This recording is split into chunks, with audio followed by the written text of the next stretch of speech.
Hey there. It's my Hello. first time producing. How did I do? I used to have a producer. I think we did okay. You did a Hello, wonderful. everyone. Thank you. I'm Gianna, and welcome to the Inalienable Show. I love to say that word. You may know me from my former State National University show on the America Happens networks. There's about 20 episodes floating around in Rumble, and I keep those shows up because that state national curriculum is a great, like, wake 'em and shake 'em to show people there's definitely something fishy going on in our relationship with the government. And I appreciate when people find that and decide to wake up and they seek the freedom they know in their hearts that God intended for them. So we're definitely in a spiritual battle. But I stopped doing that show when it came to light that the state national status did not come with the diplomatic immunity and standing that was wrongfully misleading and implied, and we'll explain that as we get more into this show. So I took a little time off to research and regroup and find out what is the truth and what is the true path to freedom. So who is this man co-hosting with me today? Well, through the grace of God, we met and we decided to put our superpowers together, and we took the wake up curriculum of the state national community and we put the truth of God and the law behind it Mhm. to make it make sense. So, this man is the co creator of the curriculum we teach inside Inalienable University, formerly called State National University. We are new and improved. And when I post things on social, sometimes people ask, are you an attorney or are you a lawyer? Which shouldn't matter because the truth is the truth. But to give That's some right. comfort to the audience, this man is our instructor. He is a non bar card law school graduate. I call him a genius. He's very humble. But his expertise is in corporate commercial law, uniform commercial code, and domestic banking law. He's been living in the private for over 25 years, as have I. I am introducing Scott. Scott, I don't want to tell people your last name because they're going to find your booking link and you're going to be inundated. Like, I think you're going to become the Andrew Tate of the freedom world. So, Scott, you're Well, just going to be Scott. Is that okay? that's fine. I don't ever want this to be about me. Like she said, my education, my background should have nothing to do with the information that we're putting forth. I want people to focus on the message and not the messenger. Right on. The problem with so many, I don't like to use the word gurus, but the problem with so many gurus out there is that they preface everything they say with, I am this and I am that and I have this, and therefore everything I say is the gospel. And that's how they lead these crowds into believing this misinformation. So I want to point out something that you just said about the state national movement, and I want to read something, or I want to cite something that is a recent misinformation that is being promulgated as a result of this state national movement, right? So years ago, the government or the powers that be started labeling anyone who exerted their rights as a sovereign citizen, right? Then they went so far as to produce a manifesto. I think it was produced, I forget the FBI agent's name, but it was produced by an FBI agent. And in this manifesto, they said that sovereign citizens believe that they're immune from laws and immune from this, immune from that. And they do things like use thumbprints on documents and red ink on da da da da, right? None of which, any of the information in this manifesto, none of which was unlawful or illegal. It was all perfectly legitimate um, means that banks use, governments use, courts use, so forth and so on. So then we graduated from the sovereign citizen movement, and now the sovereign citizens of this nation are being labeled state nationals. So I want to address that real quick. State and national. The word national simply means that you have pledged your allegiance to the preceding word. So if you're a state national, you're saying, I have pledged my allegiance to a state. Well, all of the state of Texas, state of Arkansas, state of this, state of that, these are all corporations that you should never pledge your allegiance to because these corporations, through the creation of parallel words such as person and taxpayer and tenant and occupant, they are circumventing your inalienable rights given to you by God Himself. So I want to state this that there's a recent post as of February of this year. Um, I don't want to mention the lady's name, but I do want to say that this lady starts off by saying that she's a doctor of this and a doctor of that, and she has all these degrees and Emmy awards and everything, every award under the sun she is listed to preface what she's about to say. And she says in her article, she says that what are American state nationals? American state nationals are a growing group in the United States and Canada. The group's leaders conduct monthly seminars across the United States to instruct followers on becoming ASNs, American State Nationals. Recently, they have expanded their teachings to include freedom coaches. She then goes on to say that these people refer to themselves as the living man or the living woman and believe they are somehow immune from the laws and the reach of the United States government. So I want to clarify that real quick. Are you a living man? Are you a living woman? The answer to that question is yes. So, is what she's saying a deterrent or would it empower you? Because what she's saying is 100% truth. But yet, the powers that be in the government, anyone who stands up for their rights, they want to vilify you. They want to make you feel bad and unpatriotic. And they say things like, you're a threat to our democracy. Let me Yes, say this very yes, we are. Let me say this very emphatically. I am a existential threat to the democracy of our government as it presently stands. Let me explain that. I'm not anti-government. I'm not anti-rule of law. I'm not anti-law enforcement.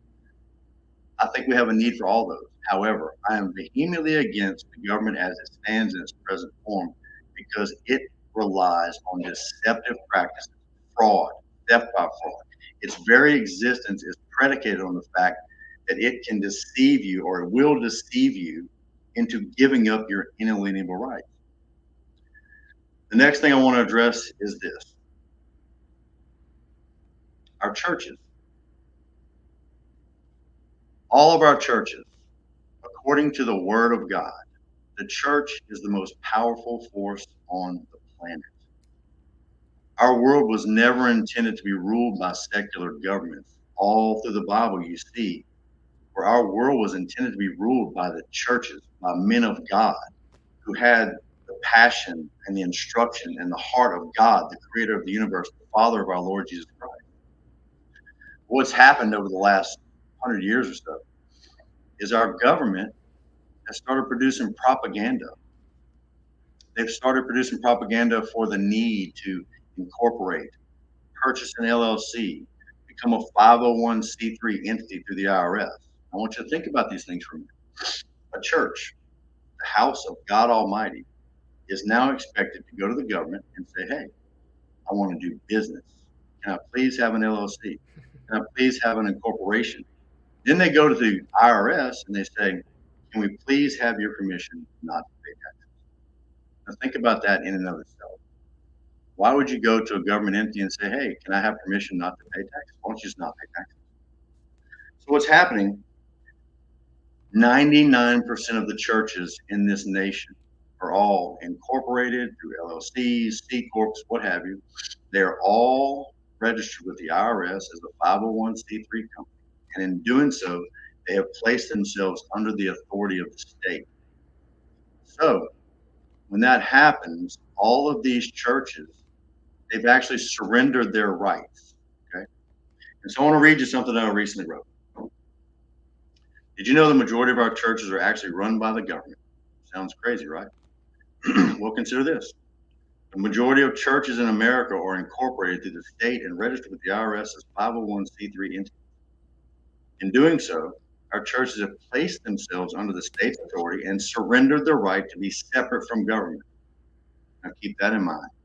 Our Constitution guarantees the separation of state and church, right? Church and state do not commingle.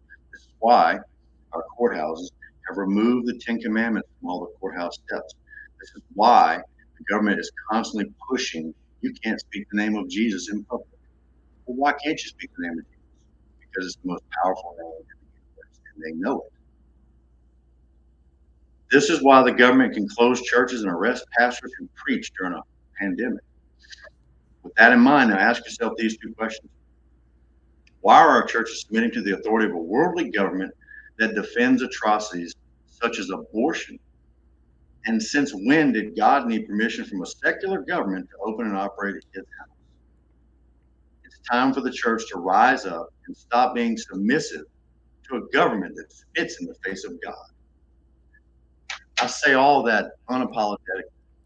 The only way that we're going to turn things around is to wake up the church. The church is the house of God.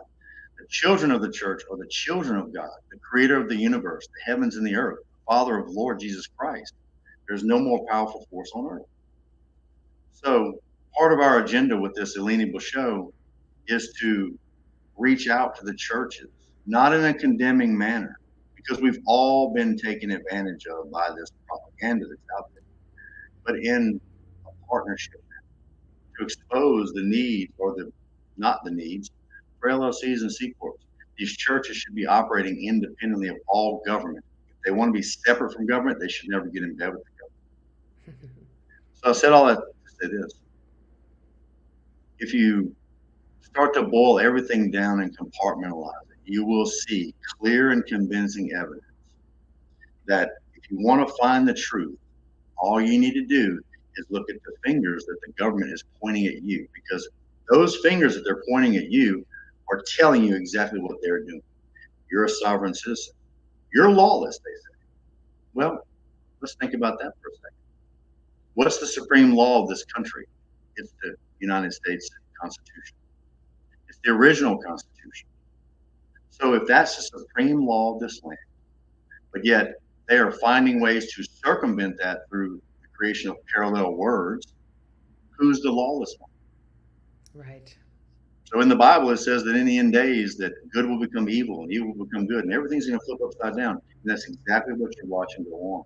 The government is casting stones at anyone who resists their tyrannical rule. They're calling us sovereign citizens, American state nationals, domestic terrorists. They're calling us lawless, and they're employing their armies across this nation to force us into submission by literal gunpoint. So if you look at everything the government's doing, our government is not for the people, it's not by the people, and it has not our best interest at hand. Their sole existence is predicated on the fact that they lie, deceive, cheat, steal, commit deceptive practices, theft by fraud. Our banking industry is out of control. Our state courts are out of control. The tyranny has never been more evident than a time like this. And so that's why we're here. That's why we're here. Scott, I asked you if you had any cool ideas as to what to name our show, and you came up with the name Inalienable. Want to tell everybody why you chose that name?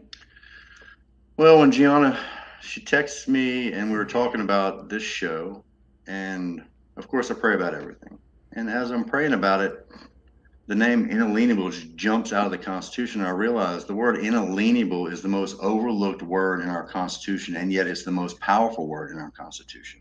The word inalienable is the sole word that if you stripped everything else out of the Constitution, that one word strips the government of all their power against we, the people.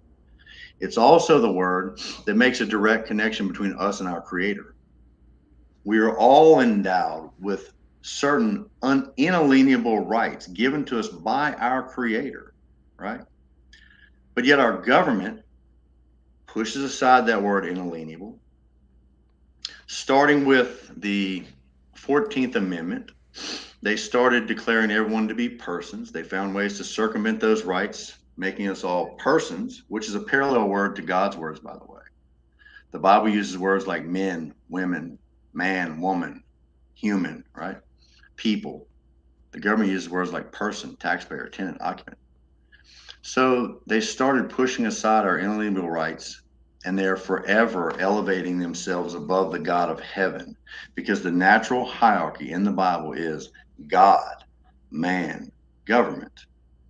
So through the creation of the person and this deceptive practice that all of our government agents, if you will, are engaged in, has now put the government above man through the creation of a person. So the word inalienable, I believe, is sufficient. It's right on point. It's straight and to the point. It's the most powerful word in the Constitution. but it's the most overlooked word. So we really want to bring this word to the forefront, and Right. I really want people to look at that word and really digest it, understand it, and realize what it means. Inalienable means your rights cannot be abridged, they cannot be circumvented, they cannot be taken from you, and in fact, you cannot even give them away. Right? We have laws in the statutory world in contracts. So if I sign a contract with you, and in this contract, you have me waiving a right that has not yet come to fruition, it's ineffective. You can't waive rights that have not yet arisen. In other words, you can't waive your right to put a lien on someone's house. You can't waive your right to this. A person on death row cannot waive their rights to appeals. They're forced. These are rights you can't give away. Bringing up the word statutory is a good time to explain to people what is living in the private versus the public. I'm going to simplify it and then I'm going to explain it. So living in the private is simply not living in the public. And I don't mean that trivially. What I mean is this, is that your freedoms, to maintain your freedoms is not a process that you have to go through. There's no need to file, record, or do any of these things in order to gain your freedom. Your freedom was never lost. You've never lost the blood in your veins. You've never lost the breath in your lungs. You've never not been a living man or woman. The process by which they take your freedoms from you is a process that they have to get you to participate in, right? So the statutory world is the law that governs persons, does not govern men and women. None of their statutes ever use the word natural human, man, woman, people. They all use the word person, taxpayer, tenant, occupant, parallel words. Driver. Let's give some Driver. concrete examples. Right. So driver. You're not a driver. You're a traveler. But yet they create the parallel word of driver because only a person can drive. Right. Our Constitution says you have the right to keep and bear arms, and this right can never be infringed upon. Never. So consider that for a minute. So how is it possible that the government is taking guns away from this class of people and that class of people? If you've ever been convicted of a felony, you can't own a gun. You can't hunt. You can't defend yourself. So let's say the overreach of that, you write a $500 check. You don't have the money to cover it. You get convicted of a felony. Now you don't have the right to hunt, defend your family, or anything. That's an overreach. It's just absurd. But the way they're doing it is through the creation of the person. And then they redefine and they create parallel words to arms, and they call them firearms. See, the government doesn't restrict arms. The government restricts firearms. The government doesn't restrict travelers. They restrict drivers. The government does not restrict private automobiles. They restrict motor vehicles. So, with all that said, the way to live private is not to live in the public, and it's not what you do that keeps you private. It's what you don't do. For instance, you go to the dealership, you buy an automobile. You don't register with the state, therefore it does not become a motor vehicle. A motor vehicle, by its very definition, is any car, van, truck, or carriage that is used for commercial purposes, right? So when you register your automobile with the state, it becomes a motor vehicle and you become subject to motor vehicle code regulation. The next thing they do is they convert you from a traveler to a driver whenever you go to the Department of Motor Vehicles and get a driver's license, right?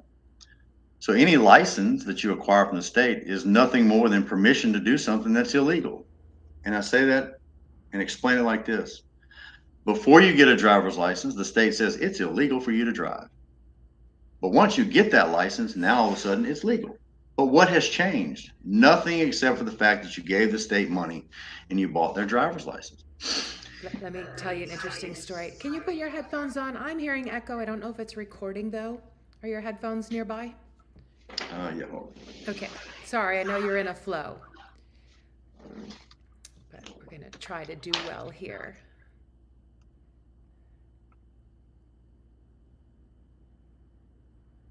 If not, we can wing it today and we'll do better next show. don't know that they're working right now. Okay, that's all right. Let's just keep going. So one of our members didn't know she had a suspended license and she got pulled over. And guess what her ticket was for? What? Driving without privileges. Those are the Exactly. words of the statute. So I don't think a lot of people know what they think is the law is actually a statute. So therefore it Yes. doesn't apply. Could you tell us the difference between a law and a statute? Yes. So the difference between lawful and legal, let's go there. Lawful is something that's predicated on natural law, God's law, the Constitution, the supreme law. Legal is anything that you agree to by your silence or by, signed consent, right? So the statutes, when you become a person, and I was getting to a point with the driver's license, that the driver's license is the key to your demise because you walk into the Department of Motor Vehicles. You sit there and you cheese up for the photo. It has your all capital letter person name. It's not your straw man. Please get that word out of your vocabulary because that's nothing but an identifier. It's your person. And then you sign the document creating a compact agreement between you and the Department of Motor Vehicles where you're now regulatable. So as a driver, you only have privileges under the statutory regime, right? Privileges can be revoked at any moment in time at the will of those who gave you the privilege, right? Think about it in the context of your 3-year-old child, 4-year-old child. They're good. So you make them breakfast, you put them in front of the cartoons, you let them watch cartoons on a Saturday morning. But then the child throws a fit and you're like, you know what? I'm going to take away that privilege of watching TV. You can do that because you gave them that privilege. The government looks at us like we are infirmed, like we are incompetent, like we're their children. All this other nonsense comes into play to where they deem us unfit to rule our own lives. Therefore, they want to govern us through statutory regime, which gives us privileges. The Constitution, the true Constitution, which that's not your Constitution. You have inalienable rights, right? You have inherent rights given to you by the God of heaven. The Constitution is their enumeration of how they can act pursuant to our God-given rights. So, go ahead. Scott, you and I both drive. I now drive without a driver's license. I surrendered my license and plates. You've been driving how many years without it? No, God. Without the system? I don't even know. Years. I mean, Many just years, forever. okay. Yeah, many years. Mine is about 3 months now. I have private personal plates on my car. I don't have to have plates, but it's helpful. And I just made them myself. They have my initials and the year of my birth, and they say private on them. I have not been pulled over once. Tell us about, when I went to go visit you, you were purposefully speeding, hoping to show me Yeah, I was hoping that I'd get pulled over. how to handle a police officer. So one of the things that Scott has, let's say your flag, I don't know what to call it, your flag is we would love to see private plates all over the roads. And only commercial vehicles need to have plates. And it would just be so exciting because that's how we could tell people are waking up and removing themselves from the system. Now that might be scary. So we teach you how to do this. I have a book called Freedom, The Patriot's Playbook to Restoring Your Rights and Freedom. This is the wake up.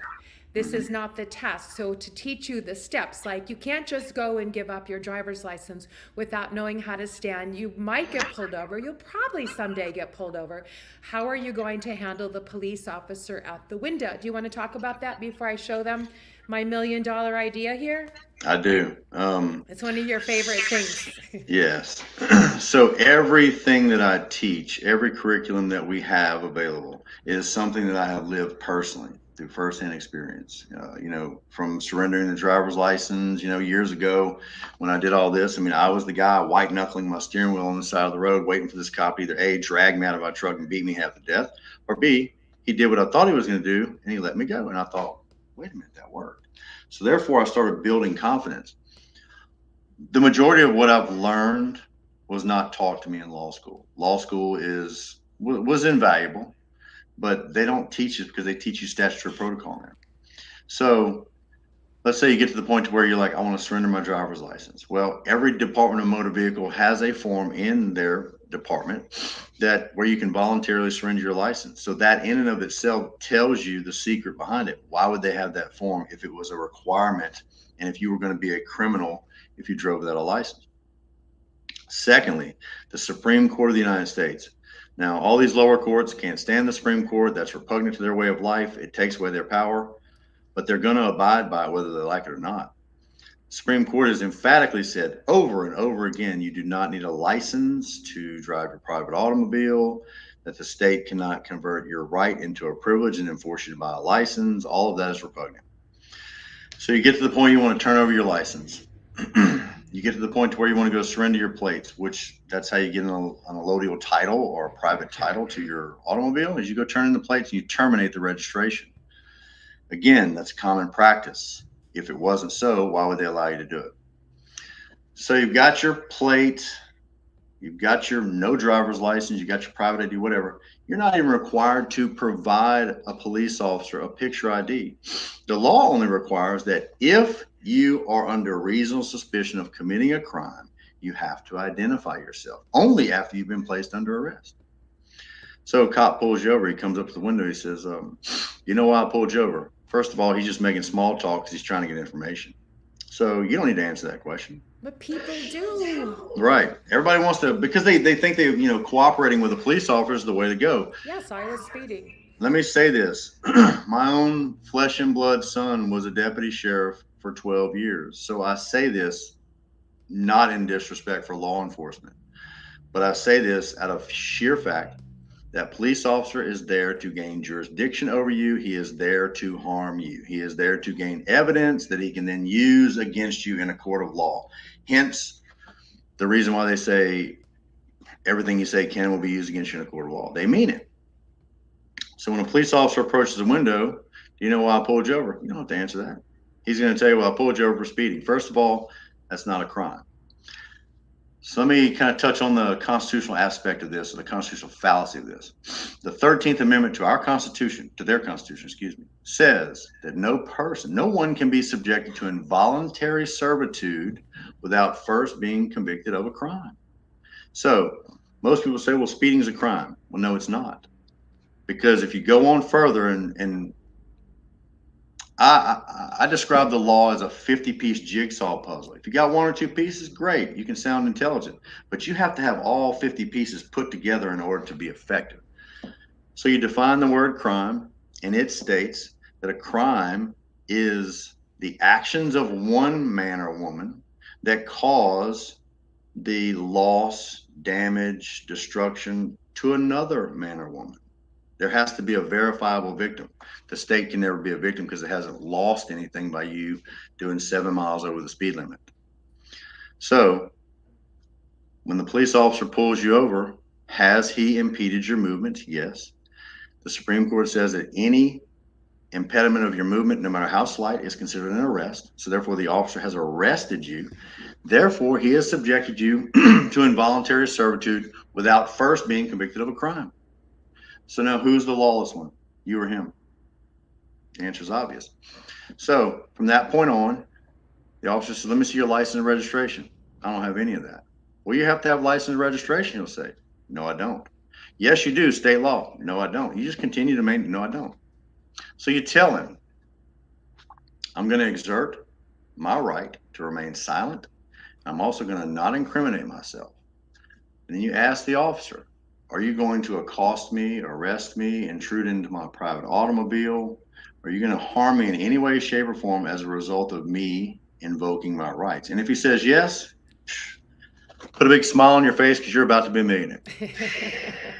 Because that'd be a huge lawsuit. Right. So we have a class called How to Leave the DMV.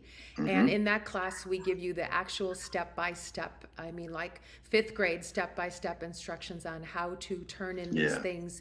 Or remember when I turned in my, first time I tried to turn in my license and plate, the lady refused to accept them. They're their property. I'm here to return it. And when I put the reason, I said it's none of your beeswax because it's not any of their beeswax. What my reason? I don't have to explain myself, but she refused to take them. So the next day I just went to a different DMV and they were very nice, But they did hand me my license back. And the form for Nevada is the license and the registration, which are the plates. So I said, no, I'm surrendering the license, so at first she didn't know. She's taking my plates because it's common, people come and go from the States. But, they think you're going to hang on to that. Well, you won't have an ID. Yes, I do. I don't need an ID, but I use a passport right now. And I had to ask for them to sign it. I had to ask for them to date it. I had to force a receipt upon them because I want to make sure that I'm purged. It's not enough that you just turned it in to the civil servants who may or may not be familiar with this process. So these are the things that we teach. And then my $1 million idea here is, of course, as many times as I've been pulled over, I have 10 victories challenging jurisdiction that go back to 2006. I have not paid or pled a traffic ticket since then. And when I talk about this online, like Twitter and things, well, there's idiots in the world that they automatically think you're lawless, that I'm speeding through school zones, and that's what you said about the government. They consider us to be idiots. I know where and when I can drive safely. I am an adult. I've been driving since I was 14. So we have this sticker that is like the oil change sticker. It comes off your window and goes in the window of your car. And these are the questions to ask the officer to box him in to admitting you're under investigative custody. Well, therefore, you can employ your rights. Because before I had this, I did stand up for my rights. I tell them I'm not operating in the private. They would still kind of be jerks. And some are, some aren't. And they would, I'd say I'm going to employ my 4th and 5th Amendment right. And they're still going to write me tickets, which is fine. I will rescind the ticket. But they should not. And so when all of us stand, this fraudulent operation will fall. So that's one of the main points that we have in our university called Inalienable University. So other ways, Scott, I don't think people understand, because it took me some time to understand the paradigm of living in the private. Like first, okay, I understand living in the private, but as I've been with you and your curriculum, it's gotten bigger and bigger that now, I am dangerous to them. I am a danger to democracy because I walk the planet fully aware that you have no jurisdiction over me, and I know how to stand for that. That's People right. think, especially coming from the state national world, oh, I've got my passport, just run my passport. Well, when you gave them your name, you don't have to. And oftentimes they will take your passport and type your name in, and if you're not purged from the DMV, they're going to get your DMV, your license to come out, and they're still going to give you a ticket because to them, you're still in the system. You have to be purged. Now, I know I'm purged because when I went to go print out my insurance, which is another question people have, it doesn't mean you drive around without insurance. As I went to go print out updated insurance, the insurance said, are you registering this car today? I've never seen that before because my car's always been registered. So I just ignored it. I didn't say yes or no. I just printed out the documents that I needed. But as far as business, so I bring this up because you talked about the churches are asking the government for permission to exist. A very big deal is happening in New York City. Let me pull this up on my notes. We must. Go ahead. Can I address something real quick? Yeah, sure. I want to state something about statutory law versus common law. Okay, statutory law, or common law rather, is the premise of that is do no harm to your neighbor. It's very simple. So that covers everything, right? So if I go and buy a piece of property and elevate my property 30 feet in the air and flood out my neighbor, well, I'm bringing harm to him. So common law covers that. The person can bring a claim against me. He's the victim, and I owe money. Under statutory regime, the state victimizes itself. But under common law, the state couldn't victimize itself. In other words, if I ran over, Gianna's prized azalea bush, the state couldn't make any money off that. But now under the statutory regime, they can write me a ticket and haul me to their courts and make me pay them as well. And then Gianna just has to sue me, right? So that's the difference between the statutory regime and common law, which is what we're pushing to get this country back under is common law.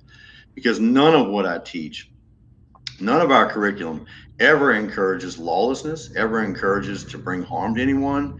We're not encouraging people to speed through school zones, waving a pistol out the window. None of that. We actually encourage people to operate harmoniously with society. Now, Scott, you know our gal Tamara in the membership. Tamara came in here first. She was my first member. And she had the state doing exactly what you said. Her neighbor's dog her dog bit her neighbor's dog, and they called the police, although it wasn't, it had some vet bills, but nothing crazy. And they tried to impose a ticket and fine. And then she found me, and I told her how to stand up to this. And little Tamara's going into the court in Kansas and said the words that they've never, ever heard. Your Honor, please produce a contract with my wet ink signature on it that compels me to perform. And I know she was nervous, but she blew away the prosecutor, and she showed that she paid the neighbor. I told her, pay the vet directly, which she did, and they were fine with it. So she had the receipts. She remedied the situation, and she showed it to the prosecutor, and they said, oh, well, we can't let you go until we've proven this. Well, these are canceled checks. It's proven. Right. And what they said to her, because they're never going to say you're right, what they said to her was, we'll email you. And then she walked out, and she called me. She said, they don't have my email.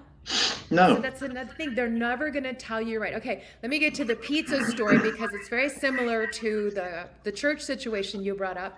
And it became a big deal last night. So New York City has quietly approved a controversial green plan to require pizzerias. How many pizzerias can there be there in the 5 boroughs of New York City? A zillion.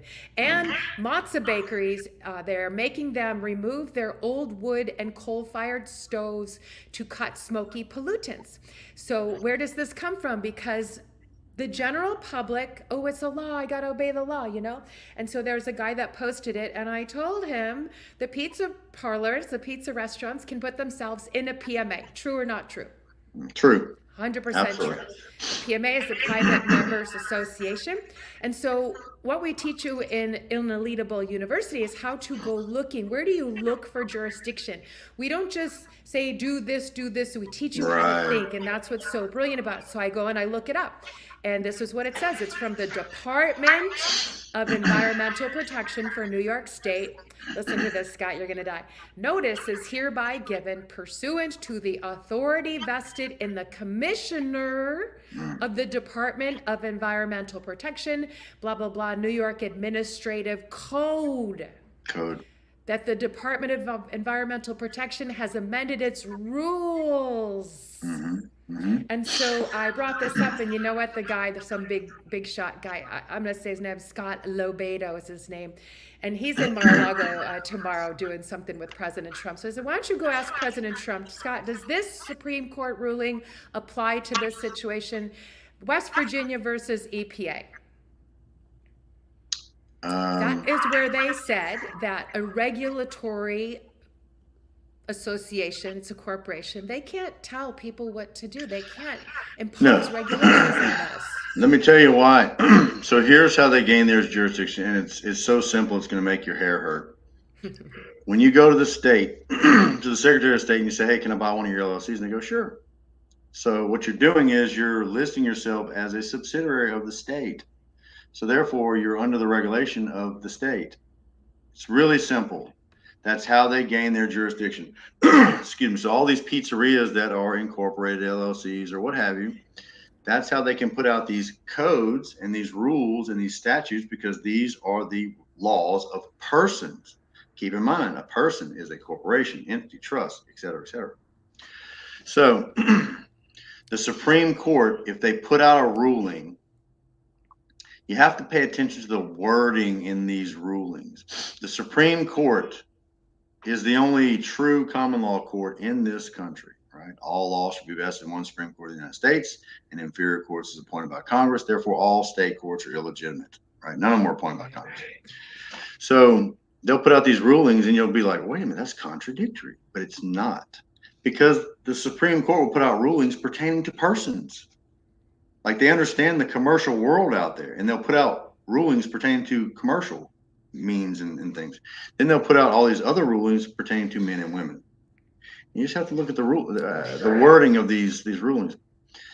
But if you want to avoid these traps, you need to dissolve your LLC, kick the state out of your business, and go under the Supreme Court's ruling and your inherent rights and all the rights enumerated in our Bill of Rights and Declaration of Independence and Constitution that says you have the right to own private property.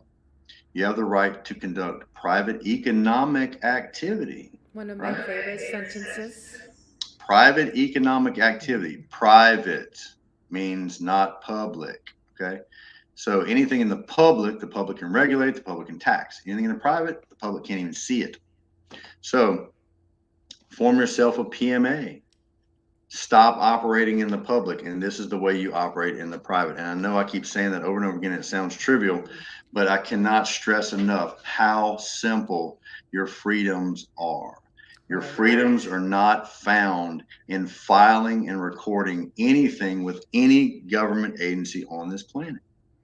So there's Having said that, Go ahead. please do not Google a PMA and go to some jackass attorney. No. We have them in the membership. We offer them in Inalienable University. The price is fantastic. You're never going to find anything, and you're putting yourself at risk by anything an attorney does. Can I explain that too? Yes, please. Okay.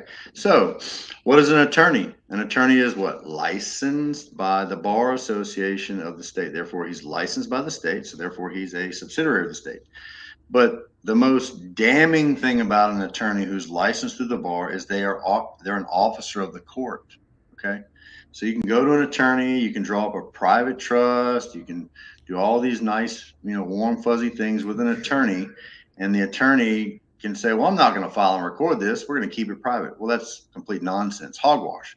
Because guess what? His filing cabinet, since he's an officer of the court, is an extension of the court. Right. So anything that you have an attorney doing for you becomes public.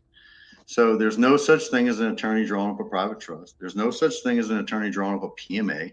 None of them are going to tell you these things because you are taking food off of their plate. You're asking a public official, an officer of the court, to help you operate in the private. It's not true. Just like the fact you hear these people saying, oh, you got to go to court and challenge jurisdiction. You got to get the judge in private. Well, that's physically impossible.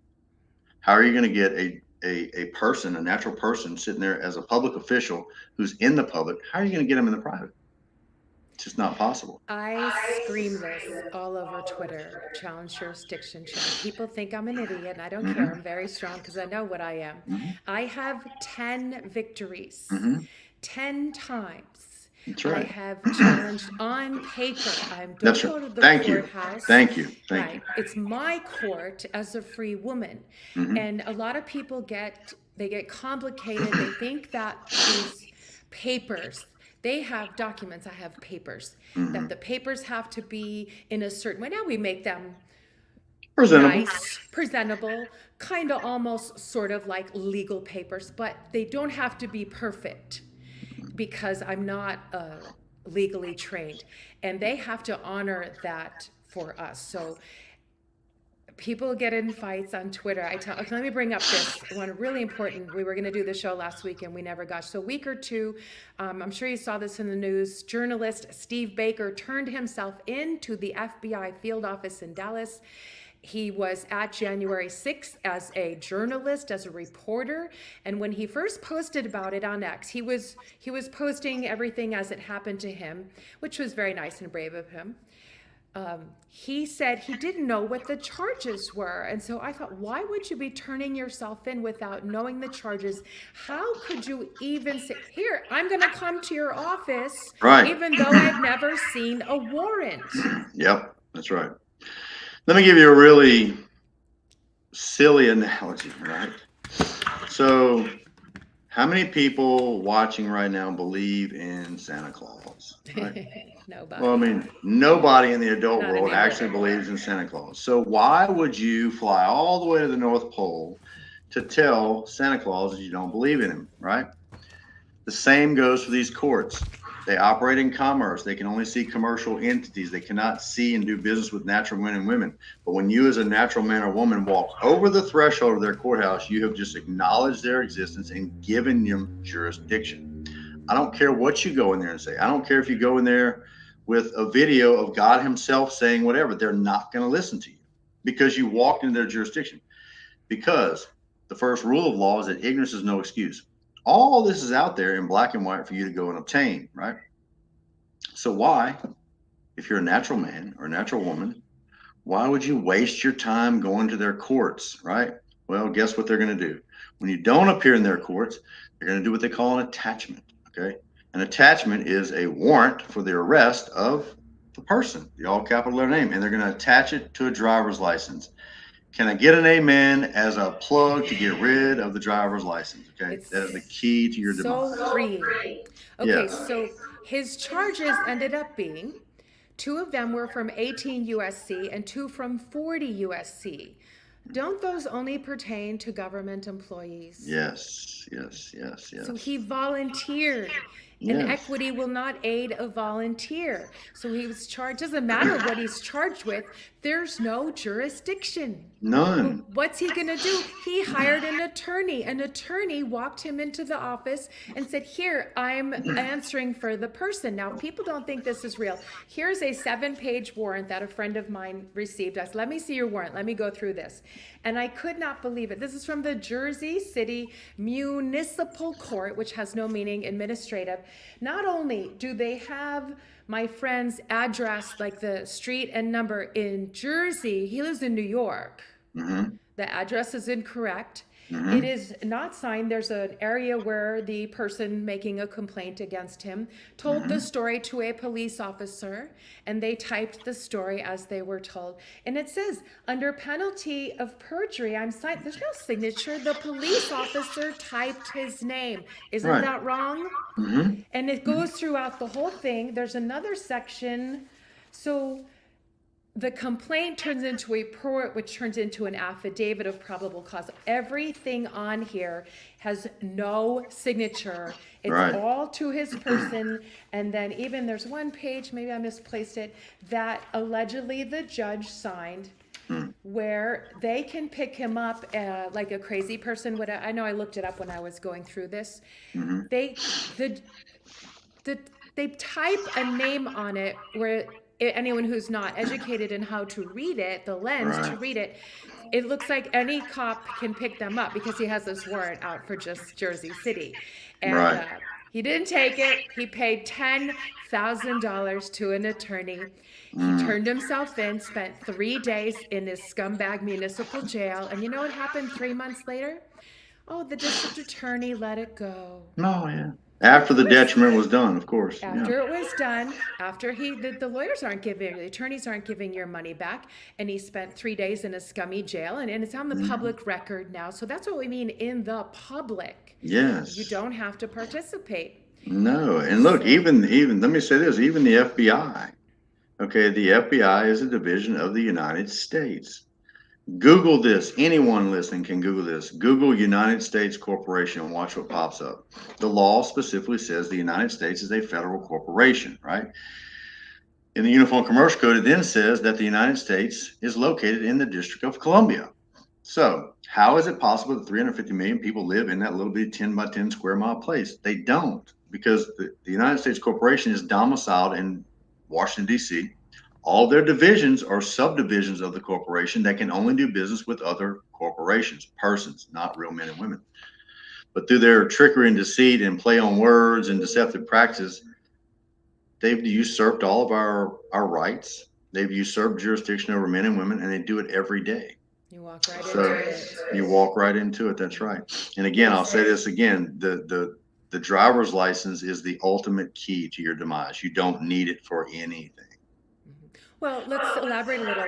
If you go to open up a bank, let me see your driver's license. You go to get a fishing license, let me see your driver's license. Everything like offshoots from all of that. And you went in there and you paid money and you took a test and they evaluate your vision and you say, I am this person. Yes. So once you fully understand that you're never, ever, ever person, so that means you're not a taxpayer. So what we teach you in the university is how to read. So you might read something, but you're thinking in the Oxford Dictionary, you're looking at words, not understanding there's a Black's Law Dictionary. That's what they go by. Yes. The attorneys. Okay, check this out, Scott. My brother sent this to me yesterday. Have you heard of the Uniform Law Commission? Check this out. It's become increasingly more radical, regularly pushing policymakers to adopt legislation that undermines the rights of individuals. Of course, most Americans haven't heard of it, but the Democrats and the Republicans in the House and the Senate have. Now, the purpose of the Uniform Commercial Code, is to ensure that commercial and financial activities are regulated as similarly as possible through the United States. Without the UCC conducting business, it would be extremely difficult. But the ULC, it's become so important to state lawmakers that it receives much of its funding from appropriations.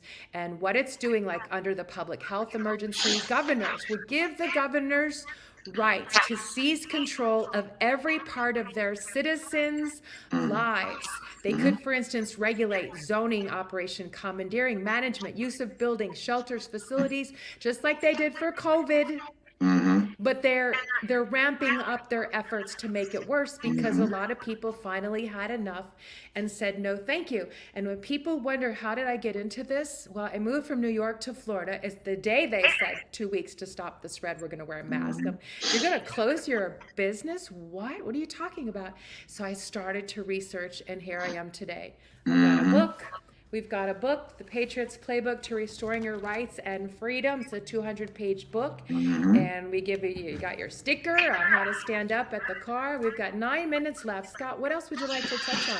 Well, I want to say this real quick that, there's several Supreme Court rulings, Rodriguez versus Ray Donovan, People versus Battle. These cases, lay it out in just painstakingly trivial detail that statutes, codes, and ordinances are not law. Right. And it even goes so far as to say that the legislative acts of a legislative body are not law. It even goes so far as to say that a judge's opinion is not law. Judges do not have the authority to write laws from the bench. Right. Then it goes so far as to say that traffic violations are not crime. So all of these Supreme Court rulings, they're out there for people to read. Everything that we're talking about is 100% verifiable as fact. None of it's speculative or, suggestive at all. So I would encourage people not to listen to the messenger, right? I want you to hear the message that the messenger is saying, but I also want to empower people and encourage people to go out there and take what we're telling you and look it up, study it for yourself. This is all about personal standing. No one can stand for you. I personally will not, ride around in your hip pocket and, defend you in any way, shape, or form. There's no way possible. So Gianna can't do that. So our sole purpose is to bring back the attention of the word inalienable, to teach people how to stand and teach people the truth about what our government does, because everybody is so quick to say, well, the judges can do whatever they want. The police can do whatever they want. No, they cannot.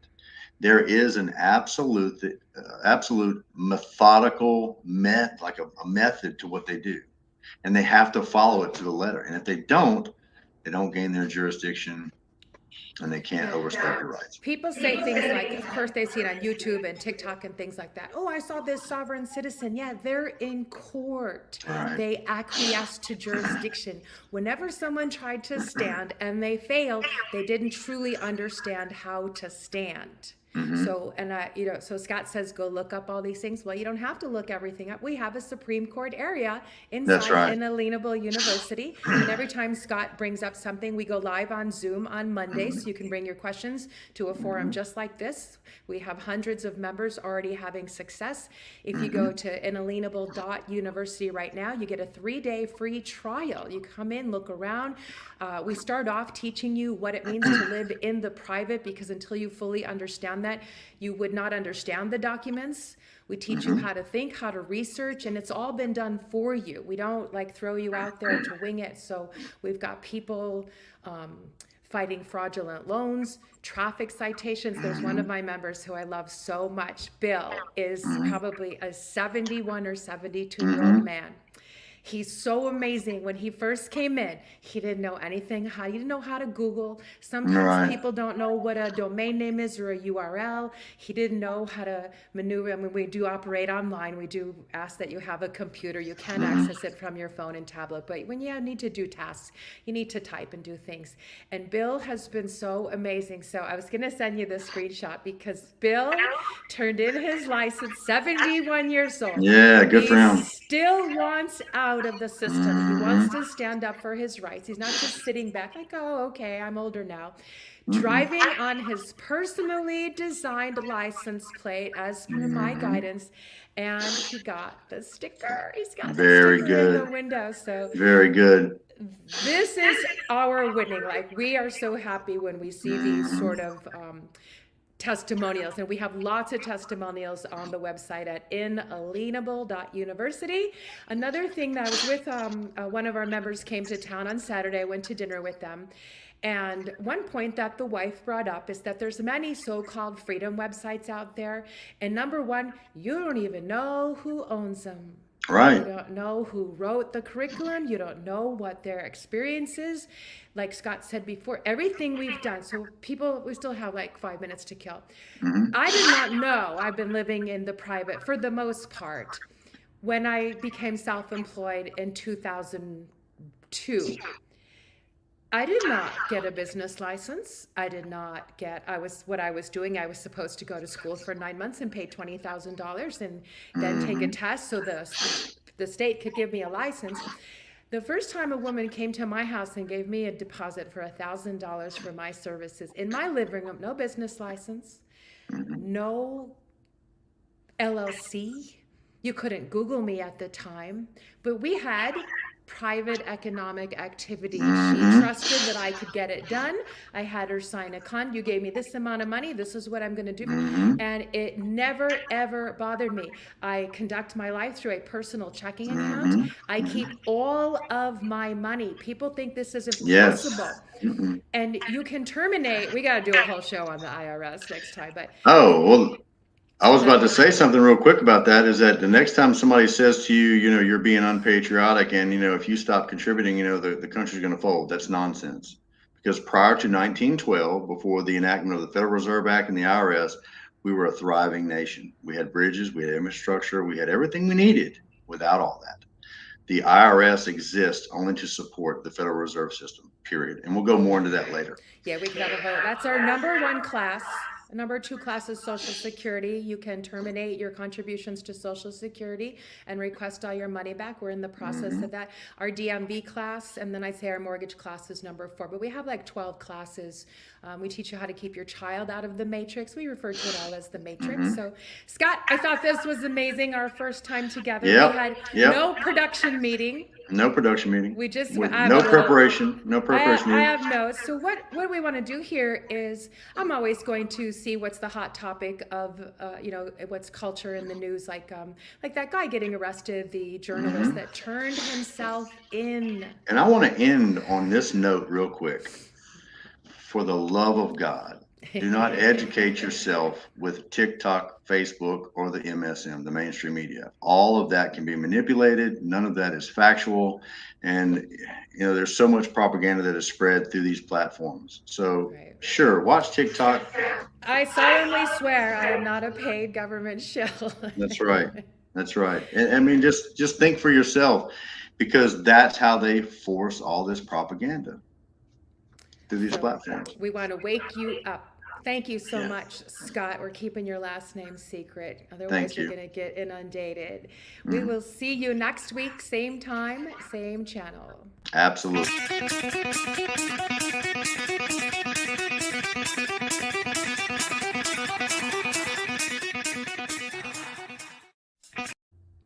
All right. That's amazing, right? That was good. You like that was it? Good. I thought we did great. So how'd the topic flow, you think? I thought it went well.